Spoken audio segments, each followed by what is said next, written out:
We're live, Caddyshack to Corner Office. I'm your host, Kai Sato. Have the great pleasure of talking to my new friend, Rod Trump, today. Rod, how are you? Hey, Kai, I'm doing great. Thanks for having me on. How are you? Couldn't be better. You know, this is the first official caddying story 2024. We've got a great one. You don't often get to talk to anybody who has been building a golf course and creating his own ecosystem, doing with Doak and a caddy, no less. So right off the bat, would love to hear a little bit about what's going on with High Pointe Golf Club. Well, kind of you to say that, and I'm really flattered to be on. You've had a ton of awesome guests on this side of the podcast, so to go in that group is great. And I love the game. I started kind of late, started playing in college, and then started caddying just after college, interestingly enough. But I've loved the game ever since. It's just a part of my soul. And decided a few years ago after a shuffle in life that whatever I did next from a business perspective, I really wanted to be super passionate about it. And I'd embraced that years earlier, but it was time to fully enact it. And I decided I wanted to be in the golf business and pursued acquiring a couple properties. Those deals didn't come to fruition for a multitude of reasons. And then someone whispered to me about High Pointe Golf Club, and I'd fallen in love with Northern Michigan earlier that year, spent the summer largely there, and was just blown away by Northern Michigan summers. There is something to be said for pure Michigan. I found out what it was all about, and I discovered it was High Pointe was the first golf course Tom Doak had ever done. It had fallen on hard times and didn't survive the financial downturn, but it was something that he was passionate about. And as I learned a little more about it, a lot of folks that were really passionate about golf architecture or the game in general, it held a special place in their heart. And I was able to reach out to Tom and start working on the land. And, you know, the dominoes began to fall. And here we are just a little over 2 years later from when I first kind of heard that whisper about it. And, you know, our goal is to make High Pointe the next greatest golf club in America, if not one of the greatest in the world. And we're off to a great start. We built the golf course this past summer, and you know, Tom lives in Traverse City, which is about 15 minutes from where High Pointe's located. So it's a really, for a number of reasons, a personal project for him. And I couldn't be more excited to be a part of it, and just really feel blessed with a lot of the success that we've had so far. Well, the buzz has been incredible. It's been so fun to talk to you a little bit about it. Look forward to learning a lot more and exploring it further. If you wouldn't mind, just indulge a little bit about your career and how you kind of came up and some of the businesses that you started. Thanks. You know, I like to say that I worked my way through high school and paid my way through college. And I also always found that the harder I worked, the luckier I got. And I embody that and try to embrace it even to this day. But I, you know, started out in sales. A friend of my dad's who had been very successful, I spent a little time with. He took me to lunch a couple of times, and he kind of said early on there were 3 ways where you could really create financial independence. And it was through being a professional, a doctor, an attorney, an accountant. It was being an entrepreneur. And kind of when I graduated from college, I was too poor to be an entrepreneur. So I took option 3. I got into sales and did fairly well in sales, and then just saw some opportunities. So created a couple businesses in tech that we were able to start and take full cycle, sell to public companies at a relatively young age. And just really identified a problem, developed a solution, and just, you know, right place, right time. Without question, the hard work was a big part about it, but always also surrounded myself with folks a lot smarter than I was or I am. And it's something that we're doing at High Pointe as well, between Tom and the gentleman, Dan Lucas, who runs the job as our director of agronomy. You know, same approach. But, you know, the world's been kind to me, and I'm blessed with a lot of good friends and people that are helpful. But without a doubt, you know, I started out working hard and saw some opportunities and was fortunate enough to take advantage of that. Well, I know you got some great friends. Our mutual friend Todd Moore thankfully put us in touch. Todd, good luck to your Huskies today, but he's a special one, and you only attract great friends by being one. So I'm not surprised at all there, Rod. Agree. I'm happy to be your friend now, Kai. Yeah, buddy, it's been great. I mean, unfortunately for our listeners, you and I could go for hours and hours, but we'll keep it relatively concise and condensed.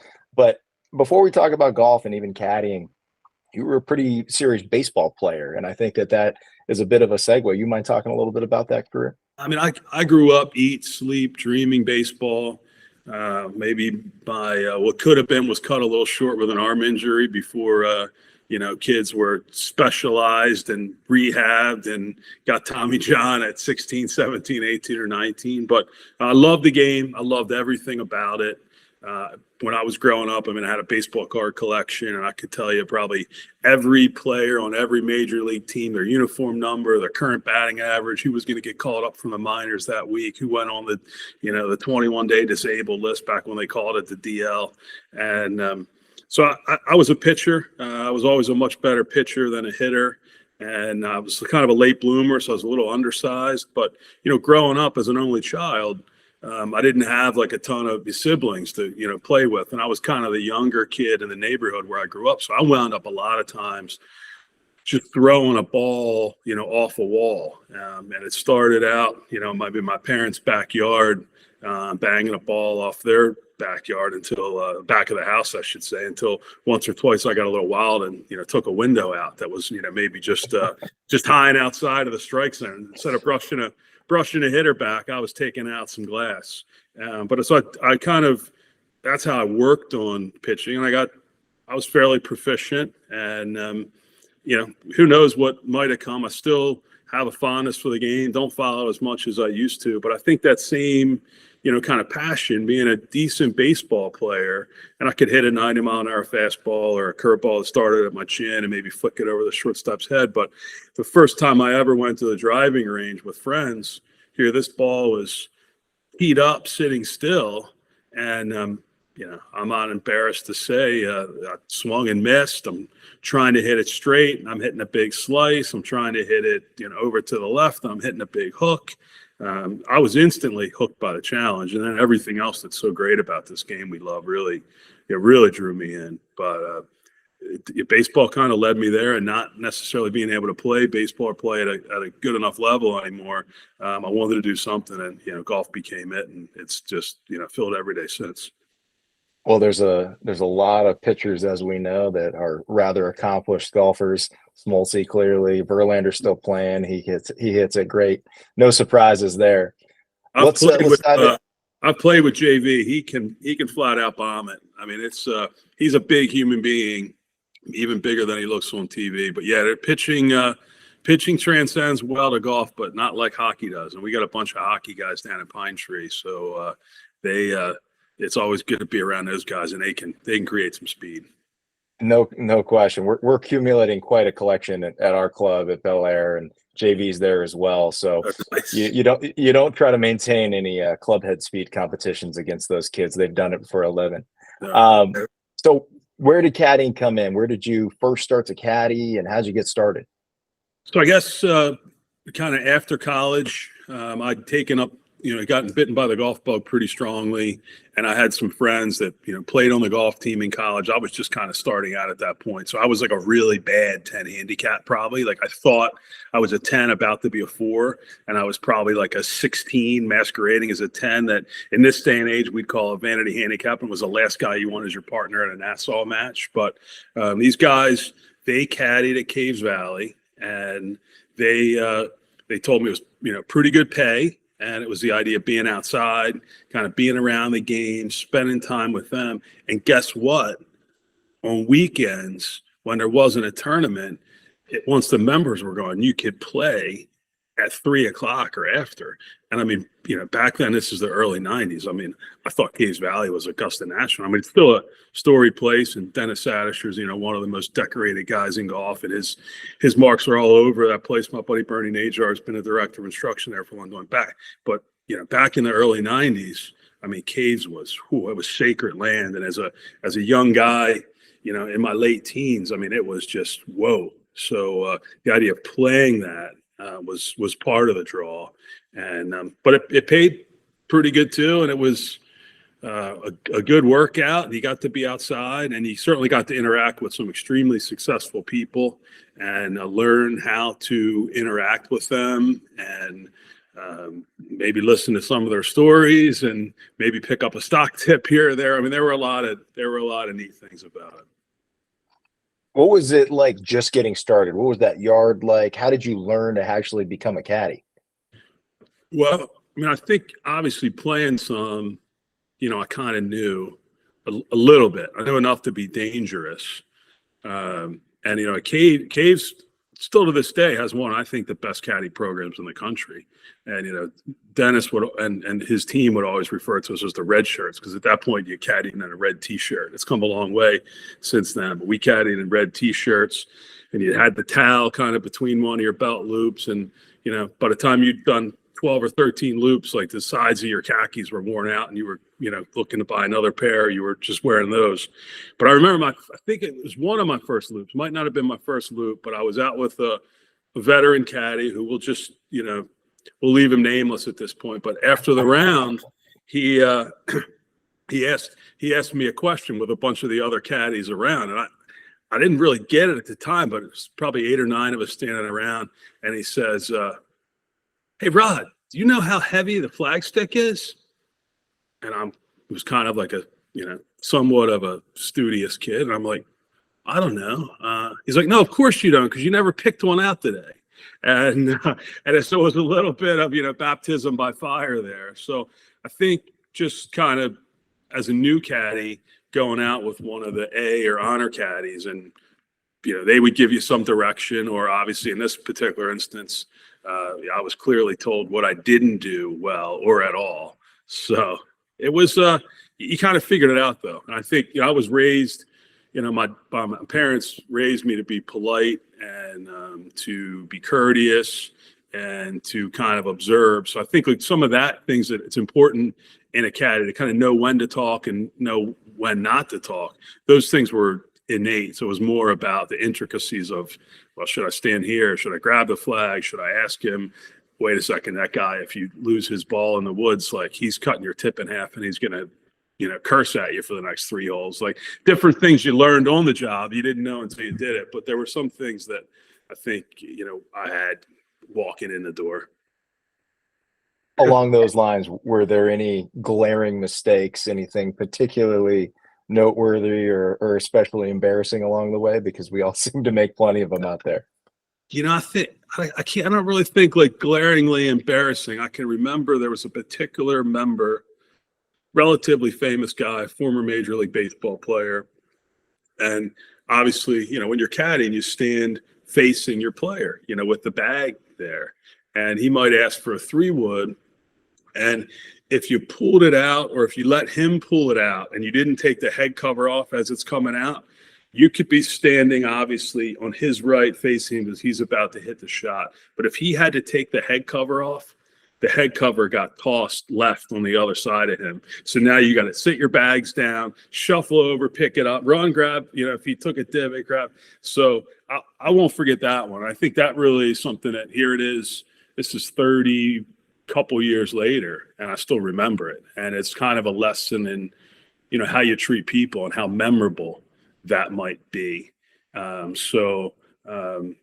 I think it's always important to be respectful of people. And he could have easily said right out of the gate, "Hey, make sure you take the head cover off." But he kind of wanted to teach you a lesson his way, or just show you who he was, and he was boss. So, but still remember that one all these years later.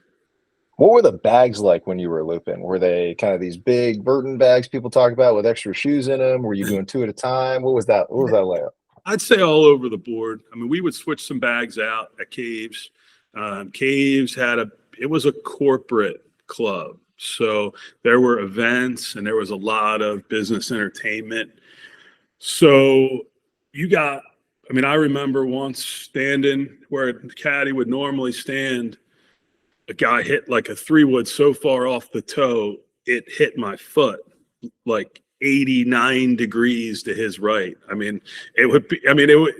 You can't hit a 3-wood off the hosel, right? If you do, it's not going directly right if you're a right-handed player, but somehow it was so far, it wasn't off the toe, it was off the toenail. And fortunately, I think one of the bags I had that day might have been a Burton bag, or instead of hitting me in the foot, it might have, hit me somewhere much more important to me. But you got some big bags, but there were no Al Chervik bags or anything like that. If you got something that was really bad, you typically swapped it out. Can you elaborate a little bit? You said the membership is corporate. Who were some of these people? What was that membership like? Did any of them ultimately contribute to your career in a meaningful way? It was the who's who of the Mid-Atlantic business community, as well as, guys like the former professional baseball player that I talked about. So when Caves started, it had to be your second club if you were a local member. And obviously, if you're a national member, I mean, it's almost a given that it's your second club. And when Caves started, everybody wore pants all year round. That was Mr. Disharoon, who was the founder. That was his rule.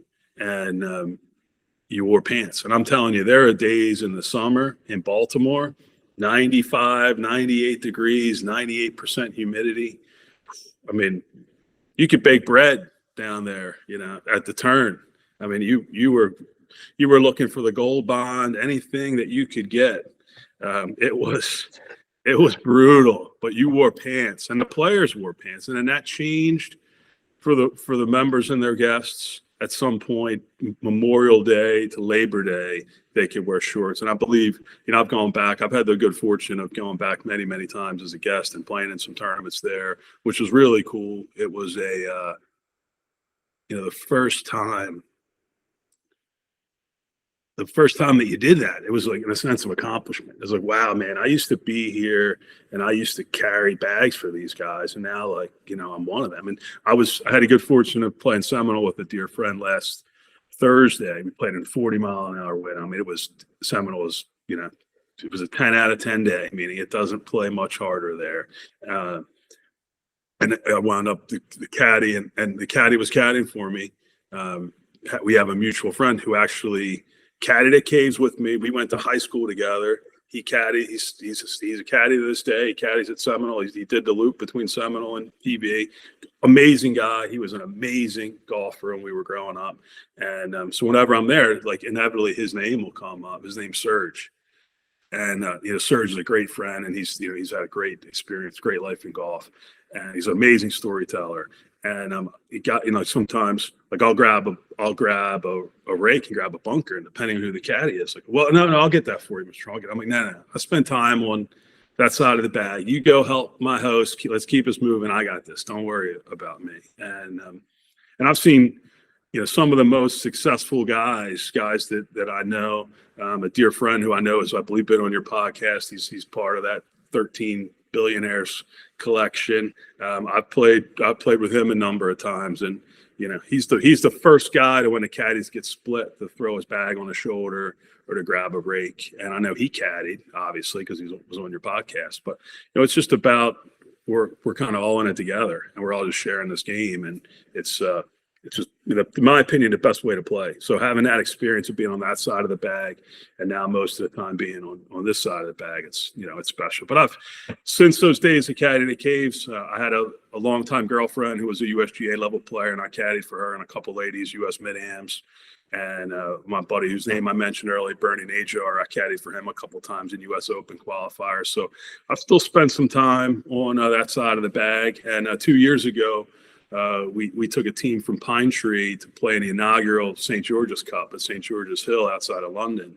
And we were in a playoff for the gross. So the A and B player go out and play the A and B player. I think we're playing Portrush in the playoff. Portrush had two guys that shot better ball, 63 in the final round. So they caught our gross team. So on that team, I'm not embarrassed to say I'm the D player. So I go out and I'm caddying for our B player, and another guy's caddying for our A player. The C player is caddying for the A player. And somebody's watching this happen, and they say to my buddy whose bag I'm carrying, they say, "Is that the captain of your club caddying for you?" And he's like, oh yeah, we're a team. And that's probably the last time I had one slung on my shoulder carrying in that playoff hole. But I mean, it was great. It was fantastic.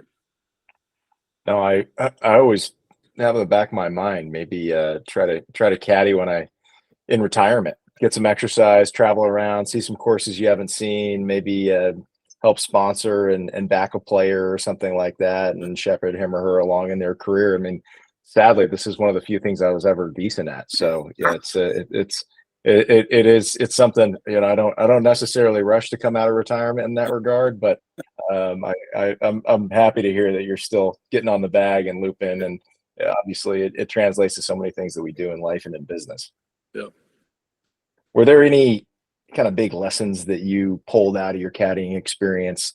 It sounded like it was always a really formative time in your life, and you were making this transition to a different sport, figuring out a lot of the career stuff. But then anything that stands out, something that you took away from certain people or a certain instance? Well, I think a couple, first of all, what's the rules of caddying, right? Show up, shut up, keep up. And I think you can add on to that, listen and pay attention. And I think that in some ways, all those 5 bullets would help everybody a little bit in business. I mean, certainly you don't want to just shut up forever, but you learn a lot more by listening to others than you do listening to yourself most of the time. So I think just those rules can apply in a lot of ways. And I remember I had the good fortune of caddying in the 1995 U.S. Mid-Am, which was a Caves. It was a Caves in Woodholm. And I caddied for a gentleman from Albuquerque, New Mexico, which is a mile-high city. We found that out the hard way. But he stood up on the first tee of Caves to play his practice round, and he's asking me, all right, well, what do I hit here? And I said, well, what do you hit? I said, you want to hit something 245 right on that line, right over the corner of the bunker. 245 covers it. It gives you a great angle. In the green, said, oh, that's my 2-iron. And he proceeds to get up on the tee, hit his 2-iron. Hits at about 185. Doesn't even get to the bunker. And quickly we were realizing, okay, like, we're not in a mile-high city anymore. We're playing at sea level in Baltimore and heavy humidity. So he did not make it through. But because there's 2 sites, you caddy for one guy one day, one guy the next day. So the other gentleman, I was just a complete class act. His name was Harold Payne. He was from Hurricane, West Virginia. And he was, what a gentleman, and a really good player. I believe we're coming down the stretch. He missed it by a shot.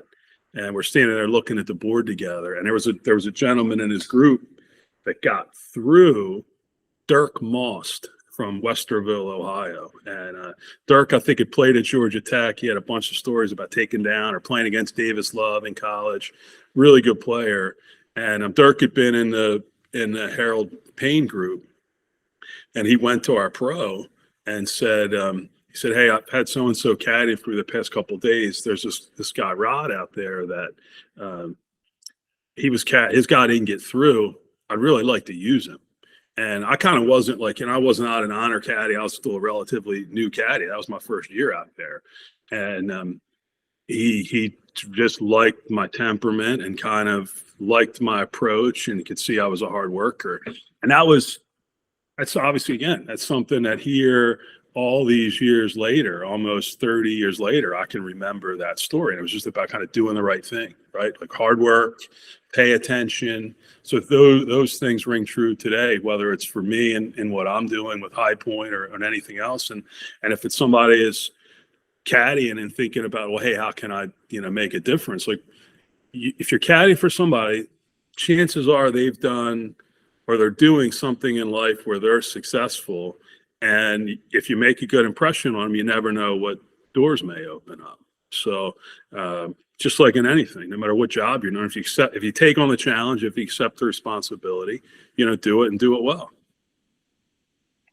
Perfect example. You anticipated too well. I wanted to see if there was anything specific, Rod, that you'd share with a lot of the Evans scholars and the WIMAT scholars, but we're so lucky to work with organizations like that and help highlight some of their alums. But part of my job in this is that I get to come across people like you and have a beer after a round, or just get to know people in the golf community and play in tournaments. And whether you were an Evans scholar or a Met scholar or anything like that, like I wasn't, these stories are just so perfect. And so you hit the nail on the head of what you would say to some of these kids, but it's just always be vigilant, always put forth your best effort. And you never know what may come out of that here or much further down the road. And so I think that's honestly something that we hear a lot of inquiries about, because people might be transitioning in their 20s and trying to kind of figure out what that next step is, and may not even realize that they have this incredible network already entrenched as a young 20-something person oftentimes.